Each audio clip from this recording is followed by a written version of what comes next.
6 wanita berparas kantin di Buleleng ditetapkan jadi tersangka. Keenam wanita itu merupakan influencer atau selebgram asal Buleleng. Mereka menjadi tersangka lantaran ikut promosi link judi online. Mereka melakukan pekerjaan tersebut melalui akun media sosialnya. Kendati mengetahui konsekuensinya, mereka tetap melakukan hal itu karena di-endorse dengan nominal yang cukup tinggi. Para wanita tersebut, di antaranya MDSE asal Desa Pemuteran, Kecamatan Gerogat, Buleleng. MDSI menggunakan uang tersebut untuk kebutuhan sehari-hari serta belanja online. Kemudian NHS dari Kelurahan Kampung Kajanan juga turut diamankan. Gadis 18 tahun itu mempromosikan link judi online dengan penghasilan 1,5 juta rupiah per bulan. Polisi juga menjaring LMW, 24, dari Desa Kayu Putih. Ibu rumah tangga ini mempromosikan link judi online lewat Instagram miliknya. Dari promosi itu ia mendapatkan bonus sekitar Rp500.000 per minggunya. Uang itu digunakan untuk memenuhi kebutuhan sehari-hari. Kemudian NLK juga turut terseret.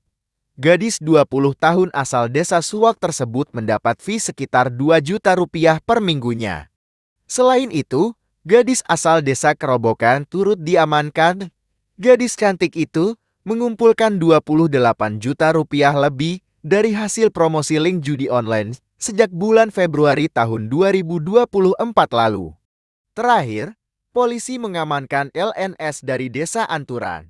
Wanita ini menerima bonus Rp400.000 per minggu dari promosi link judol. Polisi pun menjerat ke-6 perempuan ini dengan pasal 45 ayat 3 judi online, pasal 27 ayat 2 OUI nomor 1 tahun 2024 tentang perubahan kedua atas OUI nomor 11 tahun 2008 tentang informasi dan transaksi elektronik, dan atau pasal 303 KUHP. Kapolres Buleleng AKBP ID Bagus Widwan Sutadi mengatakan ke-6 perempuan tersebut telah ditetapkan jadi tersangka. Kendati demikian, polisi tidak melakukan penahanan terhadap ke-6-nya. Alasannya karena mereka masih usia produktif dan ada yang memiliki bayi. Ia menyebut para selebgram ini melakukan komunikasi dan transaksi dengan membangun komunikasi intens via DM Instagram atau WA pribadi.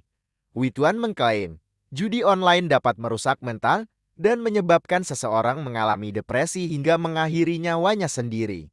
Pihak kepolisian pun akan menindak tegas serta memburu pelaku-pelaku yang terlibat dalam promosi judi online.